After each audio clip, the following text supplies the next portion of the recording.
Exocytosis is a fairly straightforward process within a cell. It occurs when that first message, the hormone or the neurotransmitter, sets off the cascade that allows that transport vesicle to fuse with the plasma membrane and release its contents. Next, I want to talk about a specialized form of exocytosis known as polarized secretion. Now, this use of the word polar refers to the fact that certain cells have different directionality to them. In other words, one side of the cell is different from the other side. If you've taken an anatomy class, you know that epithelial tissue has this kind of directionality. For example, inside your intestine, the epithelial tissue that lines it contains cells that have both an apical surface and a basal surface. The apical surface is the side that faces the empty cavity inside your intestine, and the basal surface is the side of the tissue that faces the deep interior of your intestinal tissue. We also see this kind of directionality in nerve cells or neurons.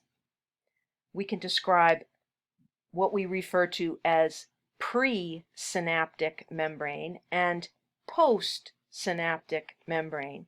Stay tuned, we're going to talk about polarized secretion in nerve cells in just a little bit. Polarized secretion is a form of exocytosis that involves proteins that are specifically placed only on one or another of these locations within the cell. In other words, only on the apical surface or only on the basal surface of the membrane.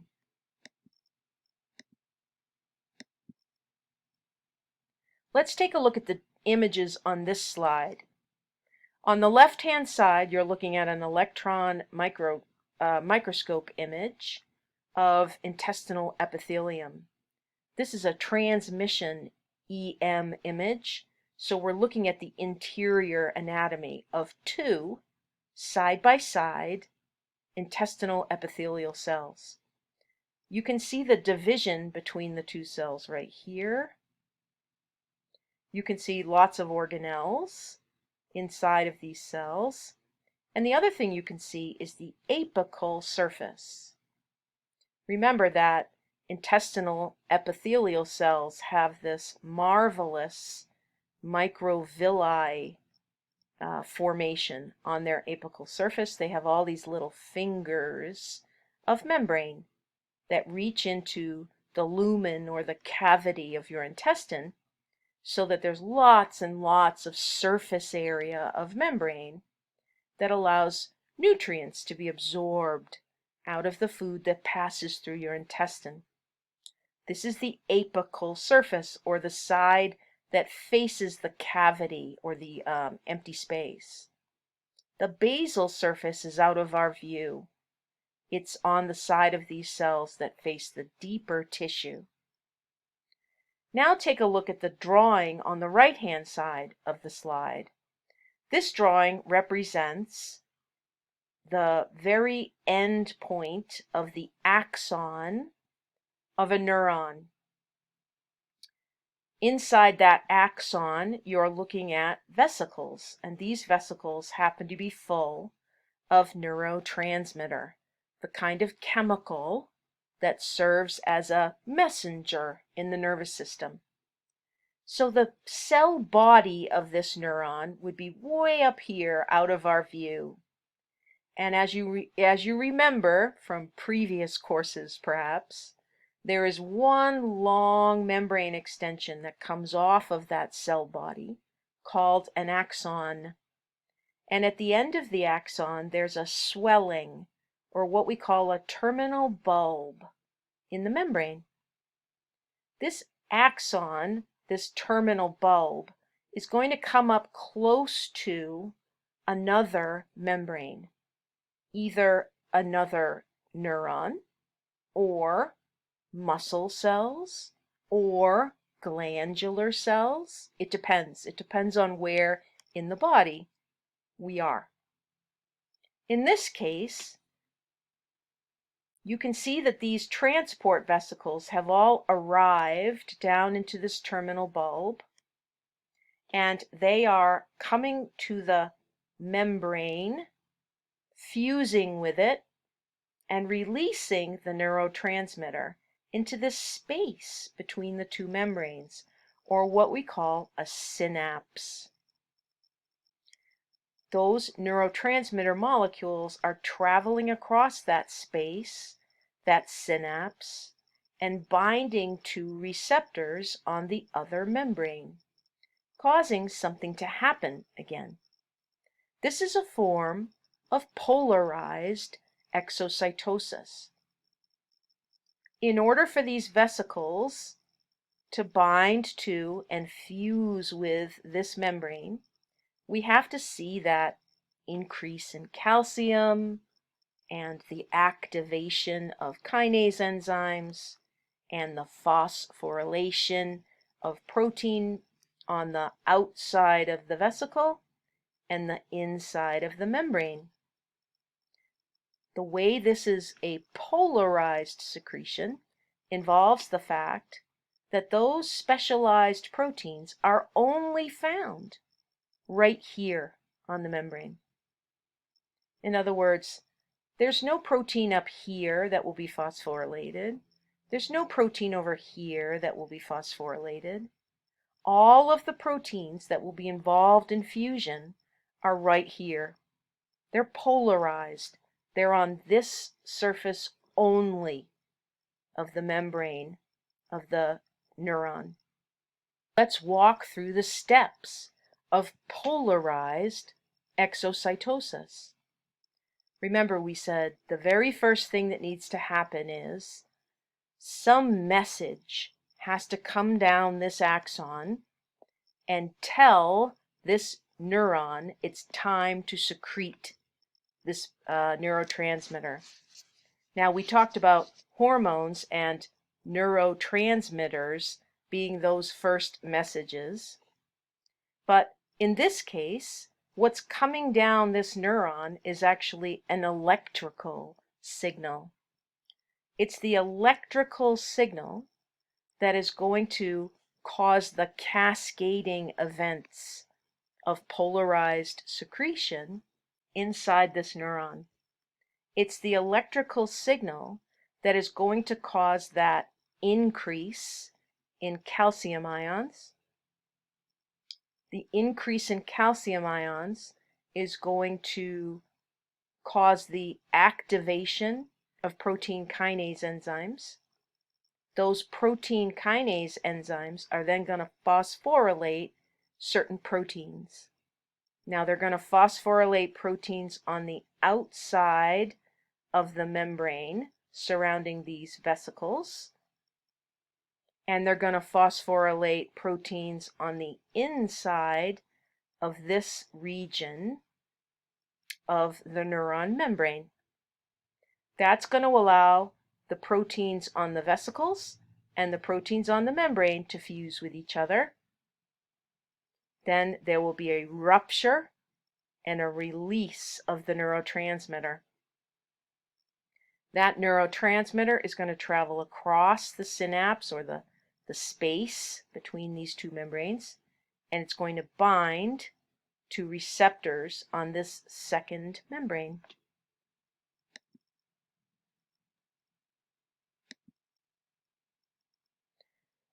Let's switch gears here and start talking about the process of endocytosis, where materials are coming into the cell instead of being released from the cell. During endocytosis, the plasma membrane has to progressively fold inward, capturing the fluid and the materials that are within the fluid right outside the membrane. That progressive folding inward is going to create a new transport vesicle inside the cell. So eventually the membrane is going to need to pinch off and release that newly formed membrane vesicle. Endocytosis, as we said earlier, can be just a very generalized process, although there are very specialized forms of endocytosis. In primitive eukaryotic organisms, for example, single-cellular eukaryotic organisms, endocytosis is what allows them to eat, basically, to bring materials into the cell. As the membrane folds inward, it captures the materials that are floating right outside the membrane. The water and whatever materials are within that water comes into the cell, captured in this newly formed transport vesicle. In higher eukaryotic organisms, such as human beings, we still see this kind of sort of generalized endocytosis in primarily cells of the immune system. There are some immune cells that will capture materials that are outside of themselves using endocytosis. Now, during endocytosis, as the new transport vesicle is being made, a little piece of the plasma membrane is being lost. It's the plasma membrane that starts to fold inward and eventually pinches off. So if you think about it, every time endocytosis occurs, the plasma membrane is losing a little bit of itself. And of course, that couldn't be tolerated over the long term. But luckily, exocytosis balances out endocytosis. Remember, every time exocytosis happens, a little bit of new membrane gets added to the plasma membrane. So exocytosis adds new membrane, endocytosis removes membrane, and the two of them balance each other out. It's been shown, for example, that in the pancreas, the cells that secrete digestive enzymes not only perform exocytosis, but also endocytosis to get the nutrients and materials that are needed to build those digestive enzymes. Pancreatic cells undergo so much endo and exocytosis that they recycle their entire plasma membrane approximately every 90 minutes. If you think about that, that's amazing. There is so much endocytosis and exocytosis going on, with bits of membrane being lost and bits of membrane being gained, that the entire membrane is essentially replaced every 90 minutes. Macrophages also recycle their membrane very often, about every 30 minutes. Remember, a macrophage is an immune cell that is capable of surrounding and consuming foreign materials that enter your body. If you translate the word macrophage, it means big eater. So macrophages are cells, immune cells, whose job it is to take in foreign materials through endocytosis. On this slide, we're looking at a diagram of the process of endocytosis. And I think you can see that it's essentially the opposite of exocytosis. Just as we saw in the earlier diagram, there are 4 steps to it, and we read those from the top to the bottom of the slide. This time, the interior of the cell is over on the right-hand side, and the exterior environment is on the left-hand side. You can see that plasma membrane again with proteins embedded in it. If we start up at the top, we can see the membrane of the cell just progressively folding inward, capturing some of the extracellular fluid inside of it. And you can see these black particles that are suspended inside that extracellular fluid. This progressive infolding gets a name. We call this invagination. As the invagination continues, the pieces of plasma membrane are going to come closer and closer to each other. They're going to bind with each other, and then the newly formed vesicle will be released.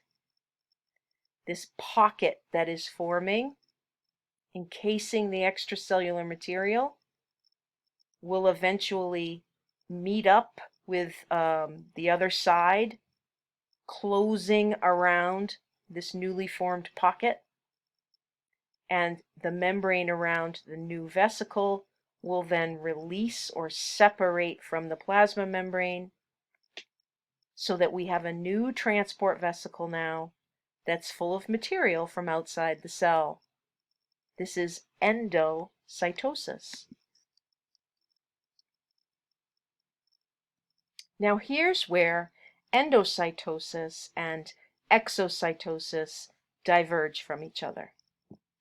Remember, exocytosis ends when the material that is released exits the cell. But endocytosis is bringing material into a cell, and that material has to have some kind of a destination. Remember, in primitive eukaryotic cells, that destination is essentially use in the cell as nutrients, as a food source. In higher eukaryotes, what's being brought into the cell is often foreign material that needs to be destroyed, needs to be degraded. In either case, the material inside the vesicle needs to be broken apart, broken down.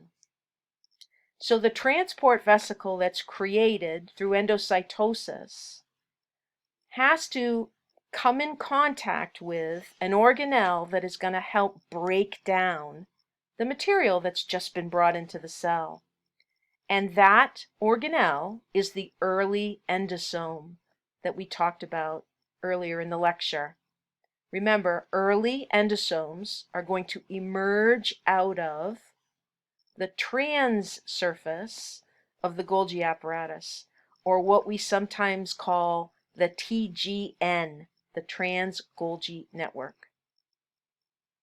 The early endosome is just a membrane-bound cavity, and inside that cavity are some enzymes and some mild acidity. That early endosome is going to come up to the newly formed vesicle that just came into the cell, and it's going to merge with it. The membranes are going to bind to each other, fuse with each other, and those two vesicles, or I should say those two organelles, the early endosome and the new transport vesicle, are going to merge with each other and become a single organelle. Brand new single organelle is going to then mature into a late endosome.